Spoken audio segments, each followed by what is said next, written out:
the opposite of you. Okay, go ahead. Okay, so there's a lot of ways that Billy and I differ. Um, you know, chromosomally, attitudinally, but I think we could not be more opposite Can you than hold on one second? how.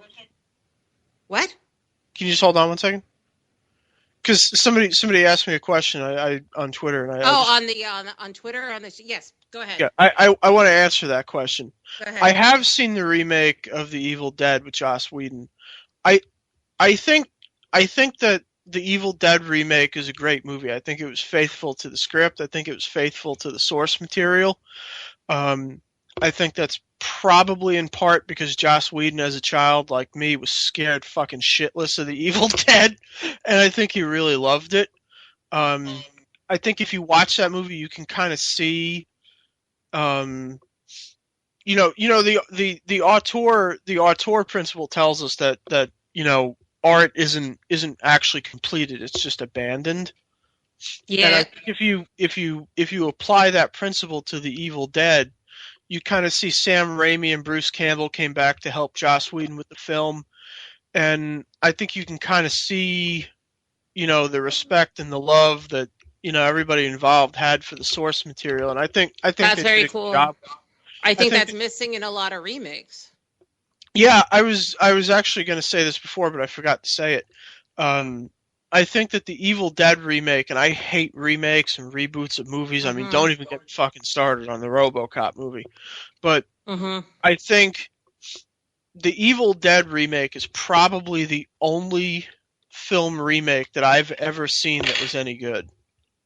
And I'm sure that there may be one or two others that exist that I have not seen, but I can't think of them. Yeah, So, yeah, go very ahead. good. That's an excellent point. So I'm the complete opposite. I am super sensitive, even though I'm getting less sensitive in life as I get older.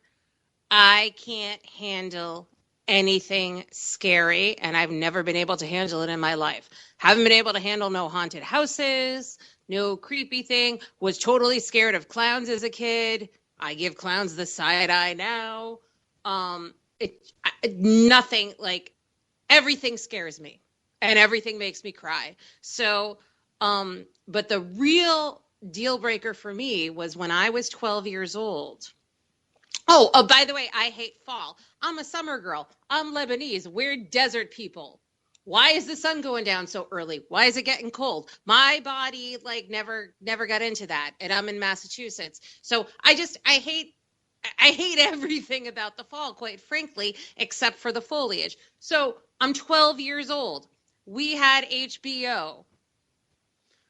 Nightmare on Elm Street was released on HBO. I watched it, by myself because I had the TV in the bedroom and I watched it. Immediately, I started having nightmares about the guy who kills you in your nightmares. That's going to mess a girl up. And it was somewhat from that point forward. I'm like, okay, I don't want to see any of this. I'm not interested in this stimuli in my life. I'm not interested in this disturbing stuff. I got enough disturbing stuff going on in my actual life, and I'm not interested in this.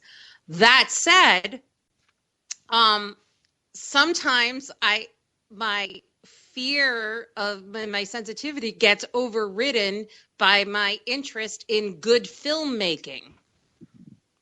So despite that, I actually saw, kind of, even as a teenager, I kind of made myself see that first Nightmare on Elm Street a couple more times because it was actually such a good film. Um, I saw Silence of the Lambs. I saw, just a couple of other movies that weren't maybe as gruesome as others, but they were such good films. I sort of forced myself to overcome my like sensitivity to it. But in general, I don't want nothing to do with any of that. And to this day, as Billy knows, and this is going to contribute to some of our Who News, to this day, I can't see an image of that character. I don't even like saying his name. That character on Nightmare of Elm Street. Like, if I even see like a picture of him or look at him, I kind of flinch and look away. Bill. I think Freddy Krueger is. I think Freddy Krueger is one of the greatest horror properties that's been cultivated in the last 50 years. Yeah. Played in no small part by the actor who plays him, who is just absolutely phenomenal. Yep. Whose name is? Robert Englund. I didn't know who Robert Englund was for a really, really long time. Because I just enjoyed horror movies. I didn't really care about who about the performers. Yeah, I didn't really care. But as I started to watch Freddy Krueger, to watch Elm Street movies, I was like, man, is this the same fucking guy every movie? Like, what the hell? Because the only two, up until that point, the only horror movies I had ever heard of that used the same actor were, Halloween, Michael Myers, and Jason Voorhees, who had, from Friday the 13th, who had been played by the same actor for quite a while, but not as long as Michael Myers, certainly. And so let's do the My Who Knew about Robert Englund. Oh, yeah, that's a good one. Let's do that. This is the best. All right, ladies and gentlemen, this is the best Who Knew of the whole night, if you ask me. And I've never heard this one before. Right. So, and I always thought I knew everything. When Billy, well, as he always does, when Billy and I were doing the show prep, I'm like, I got a Robert Englund Who Knew that's going to blow your mind. But and it really did. I've never heard this before, ever. Okay. But I'm just gonna do a little side thing. What I do to console myself when I have to see an image of that character from Nightmare on Elm Street, this is like a half-ass Who Knew. I console myself by saying, oh no, he's not, that's Robert Englund. He's not that guy. He's Willie, the good alien from the 1980s miniseries V. He's Willie, the good alien that is regular Robert Englund without all the shit on him. Now let me tie this into a joke really quickly. Okay. Do you know The Simpsons are really famous for doing? Super Mexican would murder me if I didn't mention this. Now that you've said this, God forbid. Now that you've said that, do you know which? The Simpsons are famous for doing parodies early on in their Halloween episodes of famous movies. And they tackled the Freddy Krueger thing kind of early. I think, like in season 3 or 4. Do you know which Simpsons character was Freddy Krueger in the episode? All right, give me a minute. Give me a minute. The bartender? Groundskeeper Willie. Ah, son of a bitch. Yeah, of course. Of course. So I thought that was funny when you mentioned that. Of course. Oh, and the name is Willie. Oh, that's the point. The name's Willie. And it's spelled the same way, too. I looked it up. Funny. Oh, see. Bing! Who knew? So anyway, so that's how I comfort myself, like, to when I freaking see these images. Anyway, I'm revealing a lot of personal shit over here on the right angle. But anyway, so okay. So the greatest Who Knew of the whole night, we're revealing early. Robert Englund is kind of responsible for Star Wars. Because Robert, at the time they were doing the casting calls, Robert Englund was the roommate or a past roommate of Mark Hamill. And he's the one that saw the casting call and turned Mark Hamill onto it and said, hey, this would be good for you. That's a great one. I've never heard that before. Freaking unbelievable. I have to say that was a pretty good one. Blew your mind. Nobody has the who news like Leslie. Well, I have another sci-fi related one. Anybody who's ever seen the movie Halloween, Halloween 3 doesn't count. Anybody who's ever seen Halloween 1, 2, 4, 5, 6, 7, 8, 9, 10 knows that the character Michael Myers, with the exception of movie 10, wears a white mask, which in 10 is a CGI mask. Because why CGI a mask?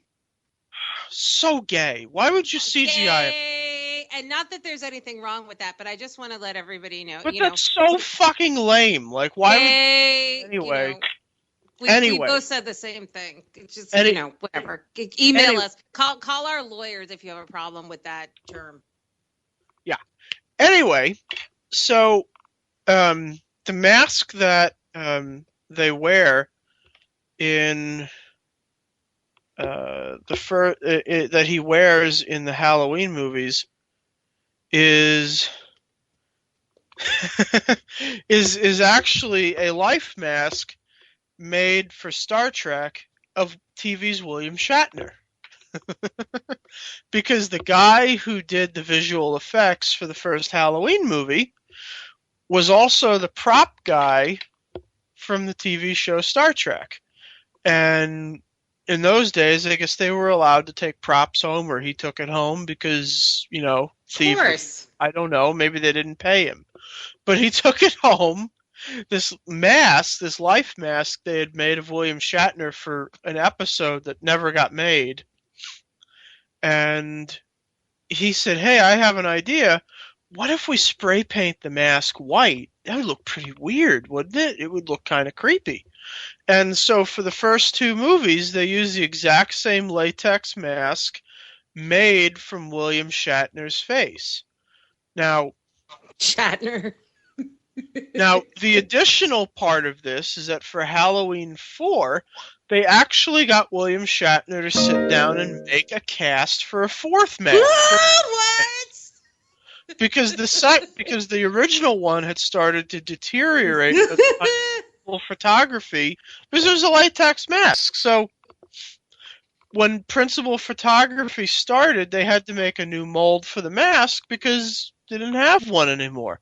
So they got Shatner to sit down for a couple of hours, and they made a new one.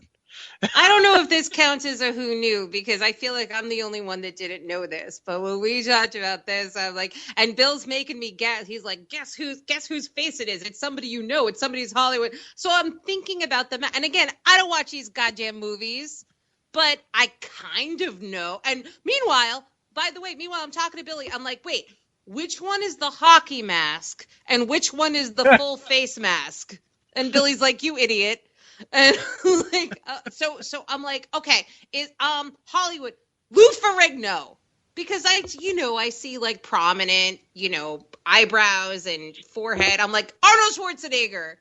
So finally he tells me, and I feel dumb. Although, in your defense, I have to be honest, I didn't recognize that as William Shatner. There you go. Okay, well, there you go. But once you learn that it's Shatner, and you start to really look at it closely, you're like, "Oh, that's T.J. Hooker." You see it now. It's like one of those 3D eye puzzles from the 90s. Like, once you know where it is, you know what it's supposed to be, you kind of see it. Because since the shit is painted white and the hair looks like, it was fucking bleached or something, it's hard to see what it was supposed to be. No, it can't, because Bill always got his tan on and his nice color hair. So So once you see it kind of dead on, it's like, oh, that is Bill Shatner. I gotta say, that must take some of the shock out of the movie. I don't think many people know that. Well, that's why we're talking about it here. Yeah, just ruining everybody's Halloween experience now. But yeah, I dare you to watch the Halloween movies now and look at it and just imagine It's T.J. just, I Hooker still, coming at you with a butcher even knife. this is not going to make them appeal to me, Billy. I'm too sensitive. No, get I'm scared of saying everything. it'll make it much funnier though